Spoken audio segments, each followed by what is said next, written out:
O texto para a nossa reflexão hoje está em Êxodo, no capítulo 31, no verso 18, que diz assim: Quando o Senhor acabou de falar com Moisés no Monte Sinai, deu-lhe as 2 tábuas do testemunho, tábuas de pedra escritas pelo dedo de Deus. Querido, você sabe qual é o contexto, né? Que tábuas são essas? São as tábuas dos 10 mandamentos. Deus escreveu com o dedo dele. É importante você saber isso. Toda a Bíblia é inspirada por Deus. Toda a Bíblia. Segundo Timóteo 3,16 diz isso. Toda a Escritura é divinamente inspirada por Deus. Toda.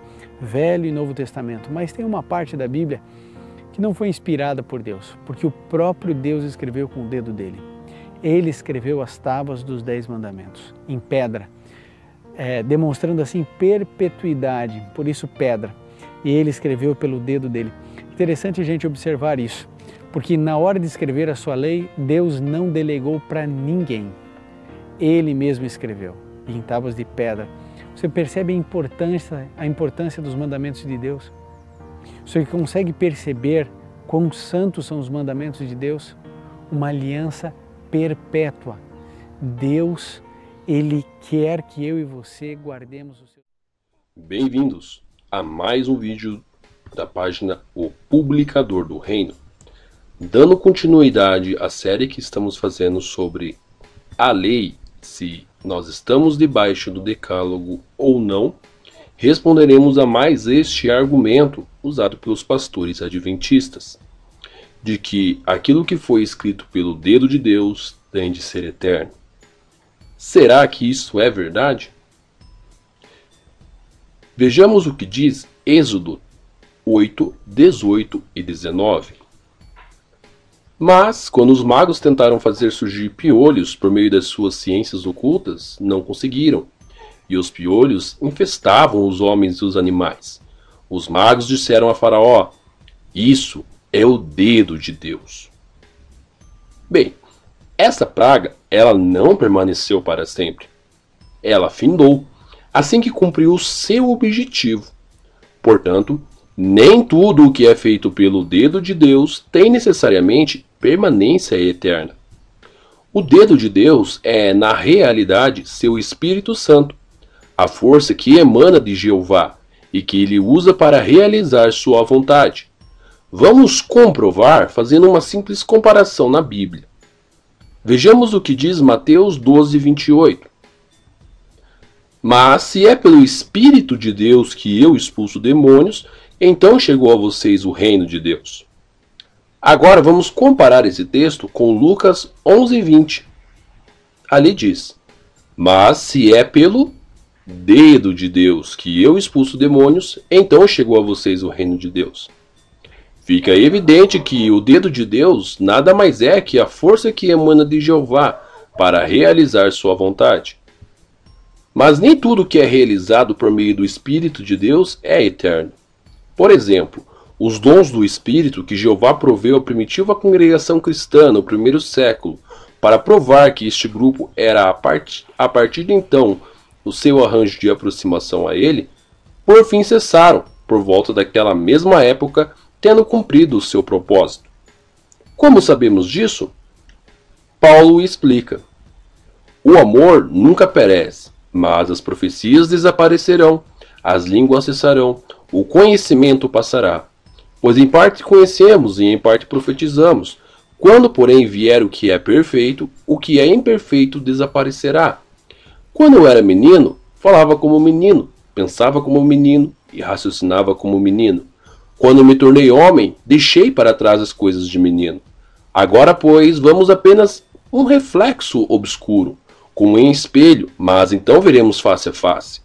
Agora conheço em parte, então conhecerei plenamente, da mesma forma como sou plenamente conhecido. Assim permanecem agora esses três: a fé, a esperança e o amor. O maior deles, porém, é o amor. Com a morte dos apóstolos, era impossível esses dons continuarem, visto que, para se passar esses dons, era feita a imposição das mãos, e somente os apóstolos poderiam passar tais dons do Espírito. Quem recebia não podia passar para outras pessoas. Assim como Paulo explicou, fica provado que até mesmo os que tinham os dons eles tinham um propósito e eles passaram com o tempo. Então, o argumento dos proponentes da continuidade do Decálogo para os cristãos à base desse ter sido escrito pelo dedo de Deus, ele não tem respaldo nas Escrituras. Mas e o fato de ser escrito em pedras, conforme o pastor disse? Ele disse que pedras são um símbolo de eternidade. Mas o que a Bíblia ela tem a nos dizer sobre isso?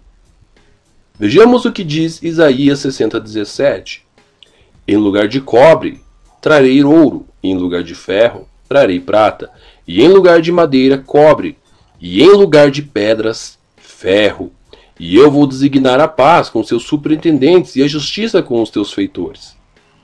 O texto, ele profetiza a melhora organizacional dentro do povo de Deus.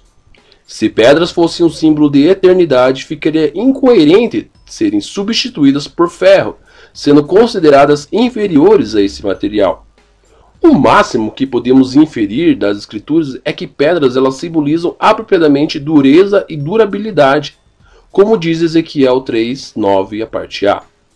Igual ao diamante, mais durado que a perdeneira, fiz a tua testa. Mas isso não é evidência de eternidade. O exemplo abaixo ele é definitivo em mostrar isso. Em Daniel 2, 34, 44 e 45, o reino messiânico nas mãos de Cristo foi comparado a uma pedra que destrói todos os governos humanos. No entanto, essa figurativa pedra ela não é eterna.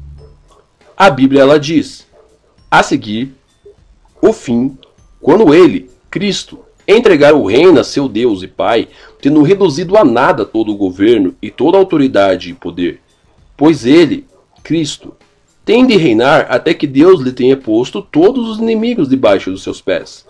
Como o último inimigo, a morte há de ser reduzida a nada. Pois Deus lhe sujeitou todas as coisas debaixo dos pés. Mas quando diz que todas as coisas foram sujeitas, é evidente que se excetua aquele que lhe sujeitou todas as coisas. Mas quando todas as coisas lhe tiverem sido sujeitas, então o próprio Filho também se sujeitará àquele que lhe sujeitou todas as coisas, para que Deus seja todas as coisas para com todos. Portanto, assim que cumprir seu objetivo, o reino messiânico será entregue ou devolvido a Jeová Deus, o produtor deste reino. Não haverá mais necessidade desse governo subsidiário entre Jeová e a humanidade. No que diz respeito ao Decálogo, ter sido escrito originalmente em pedras não assegura sua continuidade. Ao invés disso, a palavra de Deus mostra que algo superior ao Decálogo é que vigora para os cristãos.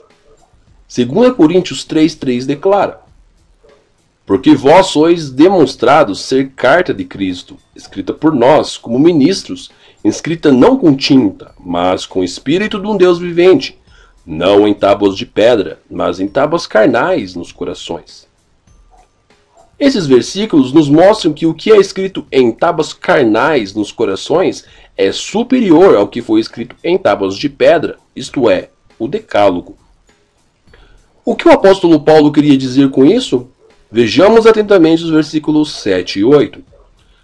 Além disso, se o código que administra a morte e que foi gravado com letras em pedras venham a existir em glória, de modo que os filhos de Israel não podiam fitar atentamente os olhos no rosto de Moisés, por causa da glória do seu rosto, glória que havia de ser eliminada, porque não deve a administração do Espírito ser com muito mais glória? Aqui, nesse texto, Paulo ele contrasta a glória do Decálogo com a glória do novo pacto, a administração do Espírito, cuja glória ela é superior. Mostrando então a consequência disso tudo, Paulo ele afirma: pois, se aquilo que havia de ser eliminado foi introduzido com glória, muito mais a glória teria aquilo que permanece. Torna-se claro que o Decálogo ele não continuaria a vigorar. Quando analisados à base das Escrituras esses argumentos, todos caem por terra. O próximo vídeo da série sobre os 10 mandamentos tratará do seguinte argumento. Moisés escreva. Outro detalhe, esses 10 princípios se encontravam dentro da Arca da Aliança. daquela caixa que representava a presença de Deus no lugar santíssimo do santuário. Então você vê uma distinção.